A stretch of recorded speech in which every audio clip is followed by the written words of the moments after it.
Hi, I'm Lillian. I'm a senior in high school and I'm passionate about computer programming, science, and math. I learned how to program when I was in 5th grade, and I soon realized that big data analysis has the power to answer significant and relevant questions. Over the past 6 years, I've done research that focused on climate change, food shortages, and cancer. A few years ago, I read on the news that multiple crop failures had thrown Ethiopia into a state of emergency with 18 million people in serious need of food. Aid organizations had not expected the drought and were unprepared for the detrimental hunger crisis. Because of situations like this, malnutrition is responsible for over 3 million child deaths each year, or over half of all child deaths. I became determined to help aid organizations increase food security in developing countries. Acute malnutrition can be effectively treated using specialized nutritious foods, nutrient-dense paste specifically designed for recovery in malnourished children. These treatments are effective but costly due to insufficient lead time on crop failures, inefficient supply chains, and expensive ingredients. I created a novel computational tool to inform cost-effective nutrition interventions in Sub-Saharan Africa. This tool is comprised of 3 parts: predicting low grain harvests, predicting malnutrition prevalence, and optimizing the supply logistics of specialized nutritious foods. First, I will present part 1. Here you can see farm fields in Ethiopia and Illinois at the same resolution.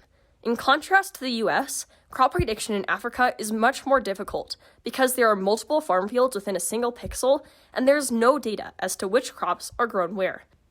In fact, current early warning systems are run on extensive budgets and cannot be easily scaled across large areas. My goal was to create a low-cost, accurate, and widely applicable method for crop yield prediction. To do so, I processed 600,000 daily satellite images, or about 12 terabytes of raw data. I computed the monthly NDVI, an index that measures crop health. Next, I found the bipixel NDVI anomaly, the measure that I used to predict crop yields. For example, here you can see the NDVI anomaly in Ethiopia for a wet and dry year. First, I conducted a validation in Illinois. I computed correlations between crop yields and the NDVI anomaly for each county. Next, I computed a multivariate regression with all of the vegetation indices and obtained a correlation of 0.86 with corn. These high correlations in Illinois show that my method has good predictive skill for crop yields. Next, I applied this method to predict crop yields in every country in Africa.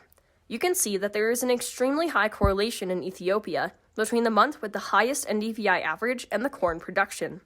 The pink bar is my prediction for the 2018 harvest, and the light green bar shows the actual production. The model's predictions were extremely accurate. 40% had less than a 5% error. This research was recently published in the peer-reviewed journal Remote Sensing. Part 2 of my project was predicting malnutrition prevalence using machine learning. Here you can see a map of the malnutrition prevalence training data. I assembled a training dataset of 33 training features, examples of which are female education, access to electricity, and conflict fatalities. I conducted a validation in which I trained the random forest regression on 80% of the data and then predicted the remaining 20%. The map on the left shows the training data in 2015, and the map on the right shows the same data with the boxes filled in with predictions. The predictions were very accurate with an average difference of 0.86% prevalence. The third part of my project is optimizing the supply logistics of specialized nutritious foods. I created a facility location model to meet the given demand while accounting for the costs of the recipes, factories, transportation, and borders. The model outputs the factory and port locations and capacities, and the type, quantity, and destination of treatments from each factory and port. A validation using UNICEF's current supply chain showed that this model can accurately estimate the cost of distributing food aid in sub-Saharan Africa. This model can recommend countries suitable for investment in local production, identify cost barriers, compare treatment recipes, and evaluate the efficacy of local production. For this project, I wrote 20,000 lines of Python computer code, which took me 2,000 hours to develop. Here's a list of Python libraries and programming tools that I used.